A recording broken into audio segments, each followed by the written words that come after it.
Good morning. We have Economics AS, chapter 33, equilibrium level of real output. We're talking about equilibrium level of real output. Real output simply means what is being produced. That's the total output within the economy, which is C plus I plus G plus A plus X minus M. Sorry, with this. So for real output, which is the same as our GPP, is C plus I plus G plus X minus M. That is also our real output. So we have equilibrium when aggregate demand equals to aggregate supply. That gives us equilibrium level of output. So here I go, there is equilibrium level of output where aggregate demand equals to aggregate supply. At this point we have equilibrium. So this is the equilibrium price and this is the equilibrium real level of output. Do we understand equilibrium real level of output here? At this. This brings about equilibrium real level of output. The economy cannot always be at that point. There's always going to be shift to the right or to the left. And as soon as that happens, it brings about factors that will shift the aggregate demand or aggregate supply to the right or to the left. So what is the aggregate demand itself? Aggregate demand is the total demand within the economy. That means the sum of all demand within the economy. It's not the same as demand. Demand is the amount. Demand is the goods or services that individuals are willing to buy at a given price or time. That is individual. But here we're talking about the total demand in all industry, not just in banking, not just in tourism, not just in insurance, not just in electricity. So here we're talking about the whole economy. So it is macro. Do we get the point I'm making here? The difference between demand and aggregate demand is that demand is micro and aggregate demand is macro. Do we understand the point here, please? Great. So if aggregate demand is the total demand within the economy, what could bring about a rightward shift or a leftward shift in the aggregate demand? So here I go. What are the factors that may shift the aggregate demand curve? A fall or rise in the interest rate, a fall or rise in the exchange rate. When we talk about interest rate simply means the price of money, which means the price of saving money or the price of borrowing money. That is what interest rate is.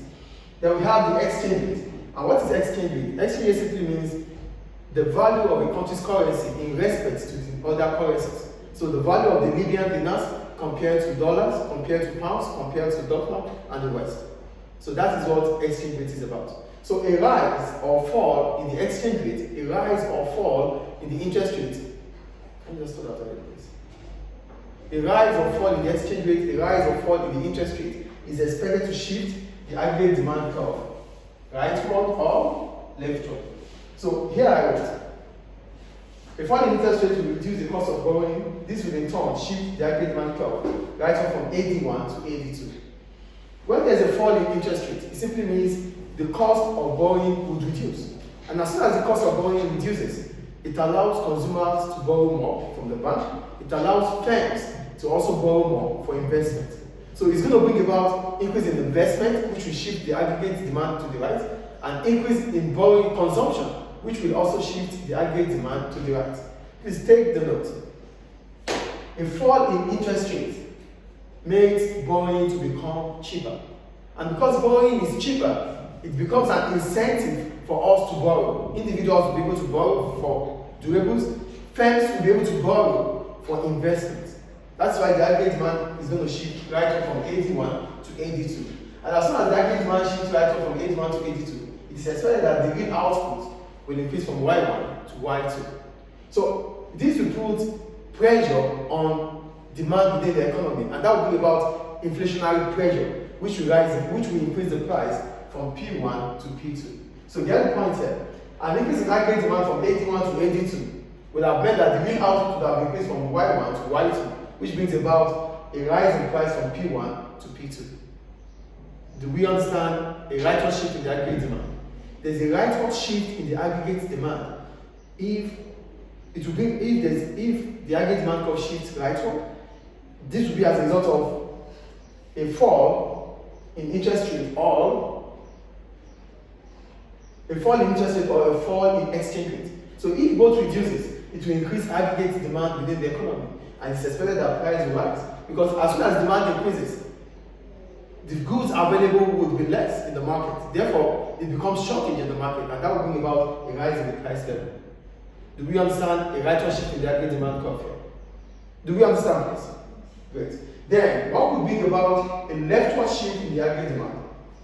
High interest rate or high exchange rate. A high interest rate means the cost of borrowing becomes higher. So a rise in the cost of borrowing makes borrowing to be less. People would not want to borrow in the economy. They would rather save. And that is what we call withdrawals in the economy. People would start saving rather than spending. Do you understand the point I'm making here? So an increase in interest rates will bring about a high cost of production for firms also. So firms will reduce their investment. Consumption will reduce in the economy, investment will reduce in the economy, and that will bring about a leftward shift in the aggregate demand curve from AD2 to AD1. And that will bring about a fall in the price level because demand has reduced within the economy. There's no more inflationary pressure. So the price level is expected to fall because the real output will reduce from Y2 to Y1. Do we understand? Then a high interest rate, so a high exchange rate. We said exchange rate is the value of a country's currency in relative to other countries' currencies. So as soon as the exchange rate increases, the price of imports become cheaper. Are you guys with this? As soon as exchange rate increases, exports become expensive, imports become cheaper, isn't it? So that means we will stop spending on this. Do we understand what I'm saying here or not? This aggregate demand is expected to fall if interest rates reduces and exchange rate reduces because export is expected to rise. But a high exchange rate makes exports to become expensive. A high exchange rate makes exports to become expensive. So those that buy from us will not be able to buy as they used to buy. Our foreign customers will not be able to buy because the price of export has become higher. So that will bring about a reduction in the aggregate demand curve.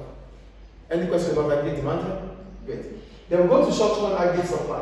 When we talk about aggregate supply, we're talking about the total supply within the economy, not supply. Supply is the number of goods and services firms are willing to supply or produce at a given price or time. That is individual market. But when we talk about aggregate supply, we're talking about the total supply within the economy. It can also shift to the right or to the left. A rise or cut in taxation. Note, when we're talking about aggregate demand, the graph remains this. The aggregate supply remains the same. But there will be what? Contraction or expansion in aggregate supply. So your emphasis should be on aggregate demand when we talk about consumption. For aggregate supply, your emphasis should be on the aggregate supply curve, the short-term aggregate supply curve, where the aggregate demand curve will either contract or expand. It will contract if price increases, it will expand if price falls. The aggregate supply here will contract if price falls, will expand if price increases. Do we understand the difference here? So it's all about expansion and contraction for the aggregate supply here. Here it's all about expansion or contraction for the aggregate demand here. Are you getting this? So, a rise or cut in taxation. If there is a rise in taxation, it increases the cost of production for firms.